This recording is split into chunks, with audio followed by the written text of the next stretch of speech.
है बच्चों, आज हम लोग क्लास 10 का विज्ञान का बहुविकल्पीय प्रश्न पढ़ेंगे। क्या पढ़ेंगे? क्लास 10 का विज्ञान का बहुविकल्पीय प्रश्न सही करेंगे। ये फिजिक्स, केमिस्ट्री और बायो तीनों को मिलाकर यहाँ पर महत्वपूर्ण क्वेश्चन लिखे गए हैं और ये बहुत महत्वपूर्ण है। आइए हम लोग इसमें देखते हैं कौन सा विकल्प सही है। पीतल है, पहला आपका ऑप्शन दिया गया है पीतल है। पहला क्वेश्चन बोला जा रहा है धातु है, उपधातु है, अधातु है या मिश्र धातु है। तो बच्चों ध्यान लो, जो पीतल है वो मिश्र धातु है। क्या है? मिश्र धातु। कौन सा ऑप्शन सही है? डी पर। पीतल क्या है? मिश्र धातु है।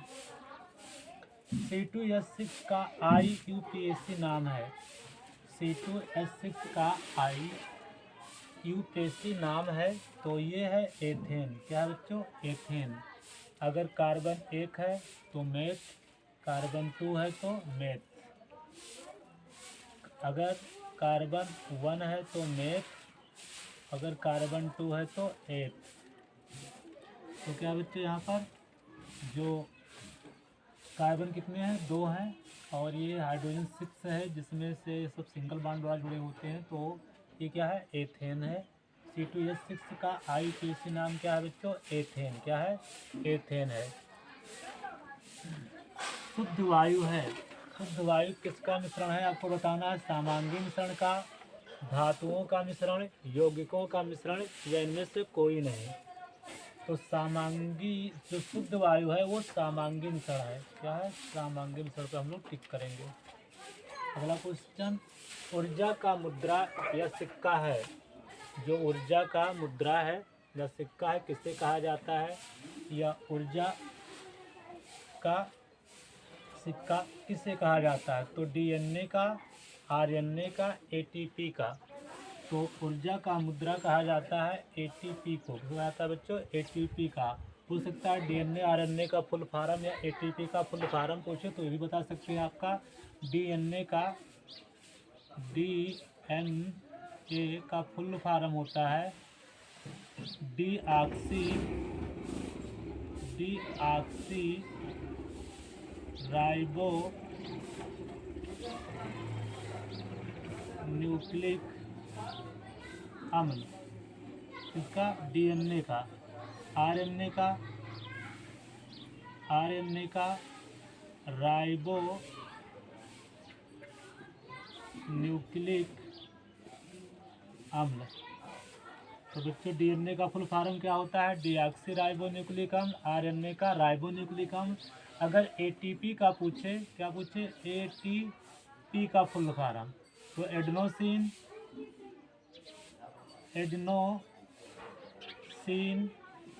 Try phosphate. ATP का full form adenosine try phosphate.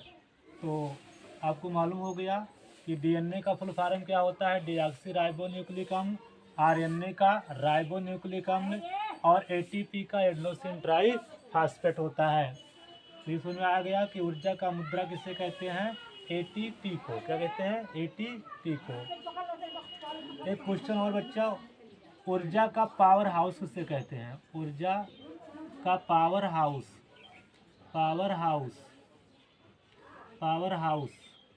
ऊर्जा का पावर किसे कहते हैं? माइटोकॉन्ड्रिया को। किसे कहते हैं?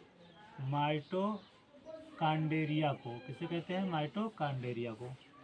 अगला है विटामिन C का अच्छा स्रोत है। मतलब विटामिन C किस में इनमें से पाया जाता है? अंडे में, मछली में, गेहूं में, संतरा में। तो ध्यान रखो बच्चों, विटामिन C जो पाया जाता है वो संतरा में पाया जाता है। मतलब जो रसीले फल होते हैं खट्टे वाले, उसमें विटामिन C की मात्रा पाई जाती है। तो विटामिन C का अच्छा स्रोत कौन सा है बच्चों? संतरा है।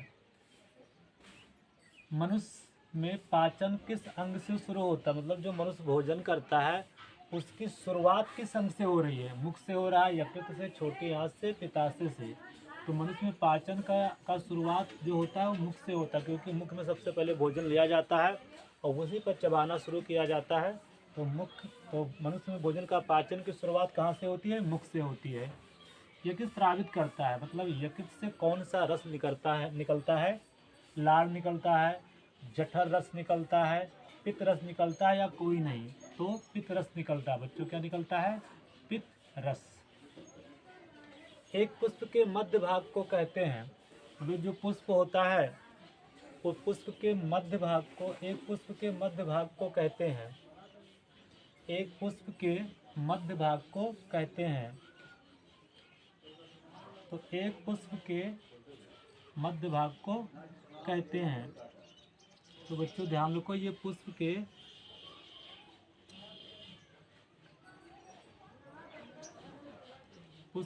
मध्य भाग को कहते हैं। वर्तिकाग्र कहते हैं, वर्तिका कहते हैं, अंडाशय कहते हैं या बीजांड कहते हैं। तो ध्यान रखो बच्चों कि जो ये क्वेश्चन है, ये पुष्प का जो चौथा चक्र होता है, फूल में 4 चक्र होते हैं। एक तो होता है पुष्प का चक्र, जो पुष्प का चक्र होता है या भाग होता है, चक्र होता है, वो 4 होता है। पहला होता है बाह्य दल, दूसरा होता है दलपुंज, और तीसरा होता है पुमंग, और चौथा होता है पुमंग, और चौथा होता है जायांग। तो एक पुष्प के मध्य भाग मतलब जायांग का मध्य भाग यहाँ होना चाहिए बच्चों। क्या होना चाहिए? जायांग। क्या होना चाहिए? एक पुष्प के जायांग का मध्य भाग को कहते हैं। तो बच्चों ध्यान रखो, जो पुष्प का भाग होता है जायांग का, हम पहले फिगर बना देते हैं कि आपको और इसकी जानकारी मिल जाए। ठीक बच्चों, तो ये पुष्प का क्या होता है? जायांग होता है। पूरा भाग क्या कहलाता है? जायांग। इसके पूरे भाग को क्या कहेंगे बच्चों? जायांग कहेंगे। और सबसे इसके ऊपरी वाले भाग को हम लोग कहेंगे वर्तिकाग्र। क्या कहेंगे? वर्तिकाग्र। और इसके बीच वाले भाग को, यहाँ से यहाँ तक, इसे हम लोग कहेंगे वर्तिका। क्या कहेंगे? वर्तिका। और जो ये फूला हुआ भाग है, इस भाग को हम कहा जाता है अंडाशय। क्या कहते हैं बच्चों? अंडाशय। अंडाशय, ओवरी। क्या कहते हैं? ओवरी। ठीक है, तो यहाँ पर क्वेश्चन था एक पुष्प के जायांग के मध्य भाग को क्या कहते हैं? वर्तिकाग्र कहते हैं, वर्तिका कहते हैं, अंडाशय कहते हैं। तो देखिए मध्य भाग कौन आया? वर्तिका। किस पर टिक करेंगे बच्चों? वर्तिका पर। ठीक। अगर पुष्प के जायांग का ऊपरी भाग क्या है? वर्तिकाग्र है। नीचे वाला भाग, फूला हुआ भाग क्या है? अंडाशय है। चंद्रमा से देखने पर आकाश दिखाई देता है बैगनी, नीला, काला या सफ़ेद। तो ध्यान रखो बच्चों, चंद्रमा से देखने पर जो आकाश दिखाई देता है वो ब्लैक दिखाई देता है। क्या दिखाई देता है? काला। बिजली के बल्ब का फिलामेंट बना होता है, जो बिजली का बल्ब होता है उसका फिलामेंट किसका बना होता है? टंगस्टन का, लोहे का, तांबे का या पीतल का? तो बिजली के बल्ब का फिलामेंट बना होता है टंगस्टन का। एक शक्ति बराबर है कितना? 726 वाट, 738 वाट, 746 वाट, 756 वाट। तो एक शक्ति बराबर होता है 746 वाट हॉर्स पावर। हीटर का तार होता है, हीटर का तार जो होता है किसका बना होता है? तांबे का बना होता है, पीतल का बना होता है, नाइक्रोम का बना होता है या लोहे का? तो किसका बनता है? नाइक्रोम का। तो उम्मीद है ये विकल्प आपको समझ में आ गया होगा। DNA RNA का और ATP का फुल फॉर्म पता हो गया होगा। ऊर्जा का पावर हाउस भी समझ में आ गया। माइटोकॉन्ड्रिया का पुष्प के 4 चक्र होते हैं, बाह्य दल, दलपुंज, उमंग और जायांग, ये भी आपको समझ में आ गया होगा। और जो जायांग होते हैं, जायांग के मध्य भाग को क्या कहते हैं? वर्तिका। ऊपरी वाले भाग को वर्तिकाग्र कहते हैं। नीचे वाला फूला हुआ भाग जो लोटे के आकार का, उसे अंडाशय कहा जाता है। तो उम्मीद है आपको बिल्कुल समझ में आ गया होगा। Thank you for watching the video.